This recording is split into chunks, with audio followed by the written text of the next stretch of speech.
Jonathan Lejar, vous êtes le joueur le plus expérimenté du vestiaire. On ne va pas revenir sur votre CV, on en aurait pour beaucoup trop longtemps. Mais simplement, dans cette situation, on va dire compliquée pour le club, j'aurais voulu avoir votre sentiment. Avez-vous déjà vécu des moments aussi difficiles dans votre passé footballistique? Bah ouais, c'est sûr que après autant d'énergie investie et bah, de la part du club et allez, même pour le président d'avoir fait autant d'efforts et de voir son équipe là-bas, bah, c'est pas gai ni pour lui ni pour nous parce qu'on est quand même joueurs et on joue quand même pour gagner pour gagner des titres. Et c'est sûr que c'est un moment difficile. On pensait qu'on était remis sur les rails après une bonne série. Et puis on en revient avec sur 12 qui nous fait mal. Et maintenant, on doit regarder plus vers le bas que vers le haut. Donc voilà, c'était une situation compliquée. Maintenant, personnellement, j'en ai jamais connu des comme ça. Mais personnellement, oui, dans ma carrière, des moments difficiles, j'en ai eu. Parce que chaque joueur de foot a des moments difficiles à un moment donné. Mais voilà, c'est une situation compliquée sans être compliquée. Voilà, c'est qu'on se dit que on peut pas avoir des bilans pires que ce qu'on a maintenant parce que on gagne pas beaucoup. Donc chaque victoire va être un plus pour nous et pour le club pour regarder un peu vers le haut et pas vers le bas. Donc maintenant on sait tout ce qu'on doit faire. Bon, maintenant à Knock, pour revenir au match, ben, je pense que c'était une des mi-temps les plus belles que j'ai assisté en tant que joueur avisé, avec beaucoup d'occasions, beaucoup de mouvements, enfin, tout ce qu'on entreprenait se concrétisait toujours par une bonne chose, avec une bonne action, toujours avec une finition, sauf qu'il manquait les goals, mais dans le press, la récupération, donc tout était top. Et deuxième mi-temps, où on a été, je trouve, inexistant, où on n'a pas reproduit ce qu'on a fait la première mi-temps. Et ça fait mal de repartir de Knock avec 0 point quand on voit la première mi-temps qu'on a fait. Oui, vous l'avez dit, 1 point sur 12, 4 matchs sans victoire. Comment faire pour relever la tête? Mais relever la tête, maintenant on est des êtres humains, relever la tête, voilà, c'est quelque chose qu'il faut faire sans cesse dans notre vie. On rentre dans une vie de plus en plus compliquée. Quand c'est pas le Covid, c'est une guerre par-ci, une guerre par-là.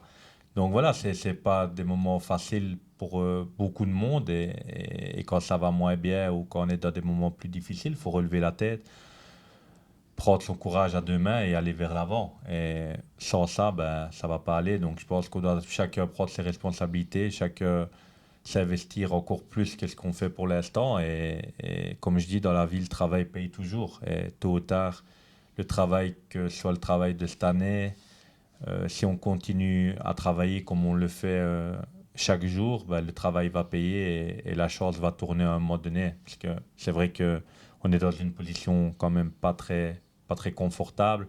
Mais si on avait eu un tout petit peu de chance avec nous, je pense qu'on aurait quand même 9 points en plus et ça change la donne. Maintenant, on va pas revenir avec des cires, revenir refaire le monde et revenir sur le passé.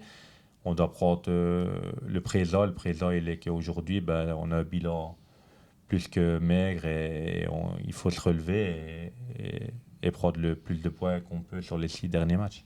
Vous allez prendre la parole dans le vestiaire, vous allez donner des conseils à vos équipiers? Non, donner des conseils, bah, je pense que chacun sait ce qu'il doit faire. Je suis pas là pour parler. Parler, on a assez parlé. Parler, c'est fait pour les faibles. Les faibles, ils parlent, ils aiment bien s'expliquer, parler. Maintenant, je pense qu'à un moment donné, il faut agir et il faut gagner. Et gagner, c'est pas en parlant qu'on gagne. Et je pense que c'est sur le terrain les résultats qui vont démontrer qu'on a une équipe qui tient la route, une équipe qui peut jouer le top, même si on n'est pas dans le haut du tableau, mais on a une équipe quand même solide et on doit le montrer maintenant avec des victoires. Psychologiquement, c'est un avantage de jouer 2 matchs à domicile d'affilée? Ouais, j'ai pas envie de dire un avantage ou pas. Dans notre série, il n'y a pas vraiment d'avantage. Dans notre série, tout le monde peut gagner contre tout le monde. Et à domicile, on a, je pense, pas un bilan super positif non plus. Donc, on va pas dire que à la maison, on est invincible et qu'on gagne tout ou qu'on prend le maximum de points. Donc, je ne vais pas dire que c'est un avantage de jouer à domicile. Donc, pour moi, en D1 amateur, enfin en D1 national, c'est pour moi une série où chaque équipe peut battre chaque équipe. Et nous, on peut battre les premiers, on peut être battu contre les derniers. Et c'est chaque équipe comme ça. Donc, je pense que chaque match est un autre match et on doit maintenant penser à absolument gagner, peu importe l'équipe. Ça fait longtemps qu'on ne nous a plus vu jouer de A à Z durant 90 minutes. Vous n'êtes pas encore à 100%, c'est simplement les choix du coach qui essaie de trouver de nouvelles solutions lorsque ça marche moins bien. Non, je pense que je suis à 100%. Je pense que j'étais bien dans le match. La première mi-temps, bah, toute l'équipe. Maintenant, j'ai pas envie de dire moi. Ça peut être vraiment les 11 joueurs qui ont débuté. Bah, on était tous plus que bien. Et on a vraiment créé beaucoup de décalage, beaucoup d'espace. On était vraiment bien. Des appels de la deuxième ligne. Tout ce qu'on entreprenait aboutissait.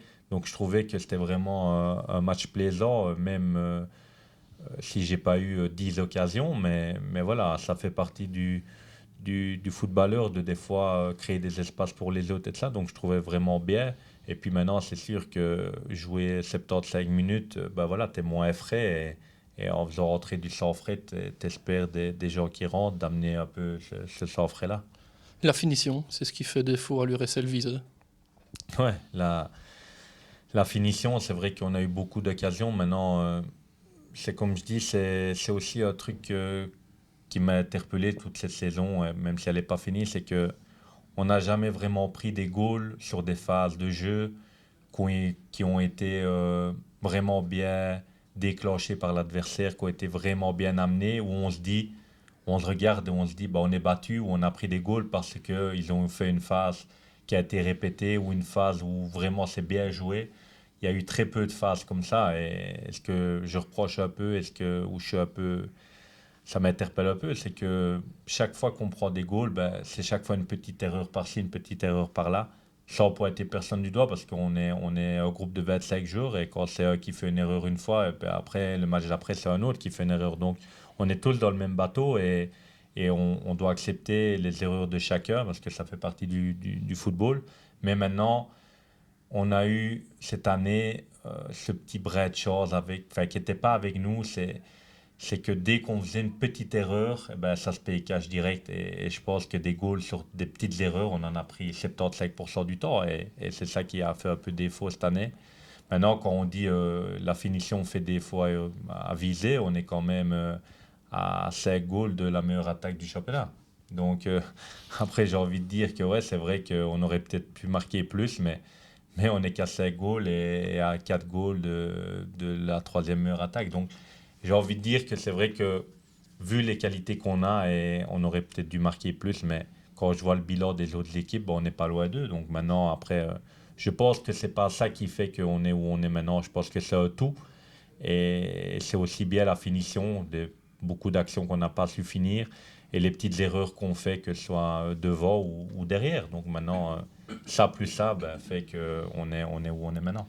En espérant évidemment que samedi soir, l'URSL Viseu renoue avec la victoire. Tout le monde l'espère, et pour tous les gens qui travaillent au club et pour nous-mêmes aussi, qui s'arrachent pour nous, et nous en tant qu'équipe, on espère le faire et on y croit, et j'espère qu'on va le faire pour tout le monde. Merci Jonah, bonne semaine d'entraînement et à Merci samedi. beaucoup.